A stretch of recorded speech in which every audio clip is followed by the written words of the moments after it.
Même si c'était un dimanche, par une habitude bien ancrée, Ethan se réveilla avec les premiers rayons du soleil. Le jeune homme aimait bien prendre une tasse de café en regardant par la fenêtre l'aube naissante. Ethan adorait les dimanches car c'était le seul jour de la semaine où il pouvait vraiment se reposer.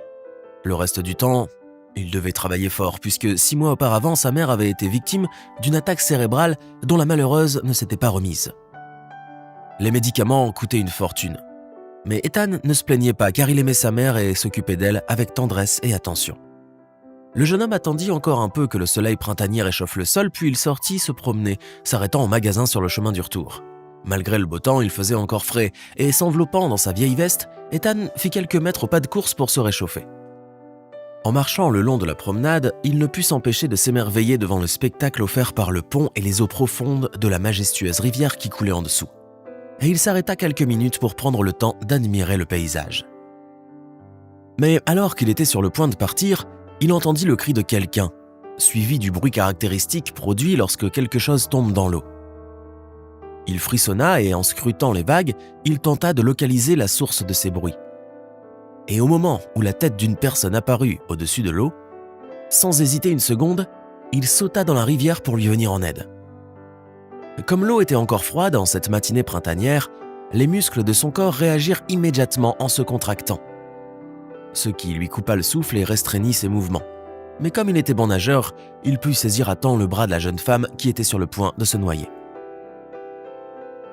Et puis, Ethan nagea aussi rapidement qu'il le put, tout en s'assurant que la tête de l'inconnu restait hors de l'eau. L'opération lui demanda de grands efforts, mais ils ne furent pas vains. Et bientôt, il put rejoindre le rivage en compagnie du corps presque inerte de la jeune femme. Sans perdre de temps, il plaça l'inconnu sur son flanc afin de permettre à ses poumons d'évacuer l'eau. Immédiatement, la rescapée se mit à tousser, ce qui permit à Ethan de se calmer, constatant qu'elle était sauvée. Enfin, lorsque l'étrangère eut fini de tousser, il jeta sa veste sur ses épaules et, la prenant par la main, il la conduisit rapidement à sa maison. Bien qu'il eût fait sa connaissance dans des circonstances dramatiques, Ethan ne put s'empêcher de remarquer la beauté de la jeune femme qu'il venait de secourir. Sur le chemin de la maison, en discutant avec elle alors qu'elle se remettait peu à peu, il apprit qu'elle se nommait Marie et qu'elle était sans abri. « Excuse-moi, mais avec ta beauté, ta place devrait être dans un film et non dans la rue et encore moins dans une rivière pour mettre fin à ta vie », se risqua à dire Ethan en regardant la jeune femme dans les yeux. « Oh, si tu savais à quel point ma vie est insupportable. Je ne sais pas qui je suis ni le nom de mes parents.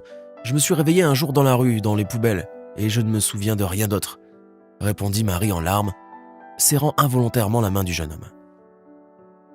Ethan hocha la tête avec sympathie et accéléra le rythme, car par ce temps frisqué, une promenade en vêtements mouillés pouvait les rendre très malades. Une fois arrivé à la maison, il mit immédiatement le chauffage et donna à Marie des vêtements pour qu'elle puisse se changer. Puis il lui offrit un thé chaud et une part de pizza restante de la veille. « Elle te va bien », ajoute Ethan en regardant Marie qui, même dans sa vieille chemise à carreaux, ressemblait à un mannequin tout droit sorti des magazines de mode. La jeune femme sourit timidement et s'empressa de changer de sujet de conversation. Le reste de la journée passa en simple bavardage. Et le lendemain, alors que le jeune homme se préparait à aller travailler, il déclara à son invité qu'elle pouvait rester aussi longtemps qu'elle le voulait. Toute cette journée, Ethan fut obsédé par une unique pensée. Marie allait-elle rester ou partir ? Il travaillait dans un café où on lui demandait de faire différentes choses qui nécessitaient la force musculaire d'un homme. C'est grâce à sa tante Sally, qui était aide-cuisinière dans ce même café, que le jeune homme avait pu obtenir cet emploi. La journée passa horriblement lentement et quand elle se termina finalement, Ethan rentra chez lui à toute vitesse en se demandant s'il allait trouver la jeune femme chez lui. Il se posait encore la question en ouvrant la porte, mais dès qu'il franchit le seuil, il sentit immédiatement un appétissant arôme provenant de la cuisine et comprit à son grand plaisir que Marie était encore là. Au cours du dîner, il dit à Marie qu'il avait parlé d'elle à sa tante Sally et que cette dernière lui avait promis de l'aider à obtenir la place d'une serveuse libérée par son congé de maternité. « Merci beaucoup, c'est magnifique », s'exclame la jeune femme qui, dans sa joie, embrassa Ethan sur la joue. Au fil du temps, et au grand plaisir des deux jeunes gens, une solide relation s'appuyant sur leur vie en commun et leur travail se développa entre eux. Un jour, alors que Marie était sortie de la maison pour jeter les ordures, elle vit un petit chiot sur la pelouse. Le pauvre animal qui tremblait de froid et semblait affamé jeta un regard si suppliant à la jeune femme que le bon cœur de celle-ci fut saisi de pitié, et après s'être penchée vers lui, elle le prit dans ses bras. Et puis elle porta le bébé dans la maison et regarda Ethan d'un air interrogateur. Celui-ci comprit sans mots et sourit avec tendresse en regardant le chiot. C'est ainsi que la maison d'Ethan et Marie accueillit un nouveau locataire, à qui sa mère adoptive donna le nom de Casey. Le chiot, espiègle et joueur, mâchouillait tout et causait souvent beaucoup de soucis à ses propriétaires. Mais lorsqu'il eut grandi un peu, Ethan prit sur lui de le dresser, et avec le temps, Casey devint un animal de compagnie discipliné et obéissant. « Tu ferais probablement un très bon père », lui dit un jour Marie en souriant, impressionnée par son dévouement pour leur chien. Ethan ne saisit pas l'allusion et regarda la jeune femme avec étonnement.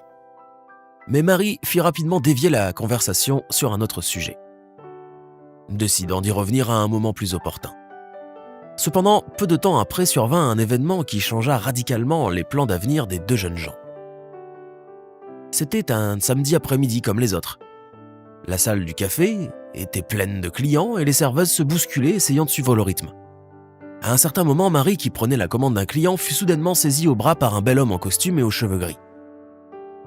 À côté de lui se tenaient deux types dont la posture et le regard indiquaient clairement qu'il s'agissait de gardes du corps professionnels. « Mon Dieu, ma fille, depuis combien de temps est-ce que je te cherche? Qu'est-ce qui t'est arrivé ?» s'exclama l'inconnu aux cheveux gris en serrant contre lui la jeune femme stupéfaite qui en laissa tomber son plateau et les assiettes qu'il contenait allèrent se briser sur le sol en béton. Mais l'homme aux cheveux gris ne semblait pas s'en soucier du tout. Saisissant le poignet de Marie, il la traîna vers la sortie. À ce moment, Ethan entrait dans la salle et voyant la scène, il se porta immédiatement au secours de la jeune femme. Mais les gardes du corps l'en empêchèrent sans ménagement. Ethan se réveilla dans l'arrière-salle du café, où sa tante Sally lui mettait de la glace sur le visage.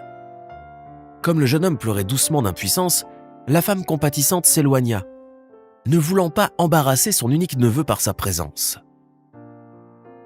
En rentrant du travail, Ethan ne trouva chez lui que Casey, qui regardait son maître d'un air interrogateur. Les jours et les semaines passèrent sans que Marie se manifeste. Il se languissait d'elle, et chaque fois qu'il entendait des bruits provenant du couloir, son cœur se serrait dans l'espoir de revoir sa bien-aimée. Un jour, en passant devant un marchand de journaux, il vit un magazine portant un titre accrocheur. 2 ans après sa disparition, un célèbre modèle que l'on croyait mort a été retrouvé. L'heureux père remercie la Providence de l'avoir sauvé. En regardant de plus près, Ethan vit une photo du modèle sous le titre et il n'eut aucun doute. C'était bien Marie qu'il regardait depuis cette couverture de magazine. « C'est donc ça. Au moins, je lui ai sauvé la vie », pensa alors Ethan avec tristesse. Un autre mois passa, puis un jour, alors qu'il était assis devant la télévision avec Casey, il entendit des coups persistants à la porte. Perplexe quant à l'identité de son visiteur, Ethan alla ouvrir et vit sur le seuil Marie vêtue d'une robe de mariée blanche. « C'est toi ? Que fais-tu ici et pourquoi tu es habillé comme ça ?» demanda le jeune homme avec étonnement. Il aurait voulu dire autre chose, mais Marie le serra dans ses bras et couvrit sa bouche d'un baiser. La jeune femme lui expliqua qu'elle venait de s'enfuir de son propre mariage organisé par son inflexible père, qui insistait pour que sa fille épouse le fils de son associé. 2 ans auparavant, M. Rogers avait déjà montré son caractère en refusant de payer une rançon à des malfaiteurs qui avaient kidnappé sa fille qui refusait ce mariage. Ce à quoi les ravisseurs réagirent en battant la jeune femme et en la laissant pour morte dans une décharge. Marie avait survécu malgré tout, mais elle avait cependant perdu partiellement la mémoire dans le processus. Et maintenant que son père l'avait retrouvée, il tentait à nouveau d'imposer sa volonté à sa fille.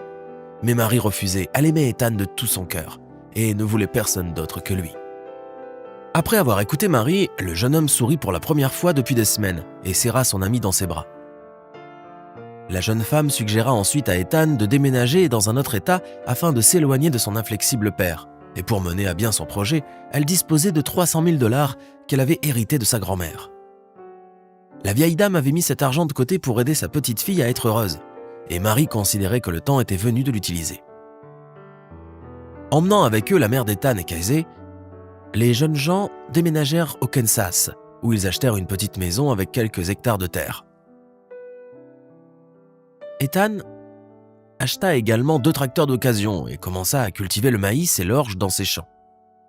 Rapidement, ces terres agricoles purent apporter un revenu tangible à la jeune famille, ce qui a permis d'acheter à la mère d'Ethan une maison à proximité, d'où elle put, en toute quiétude, se remettre sur pied.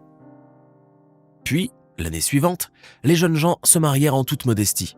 Et après encore une année de plus, Marie donna naissance à 2 adorables jumeaux qui remplirent immédiatement la maison de leur joie et de leur rire.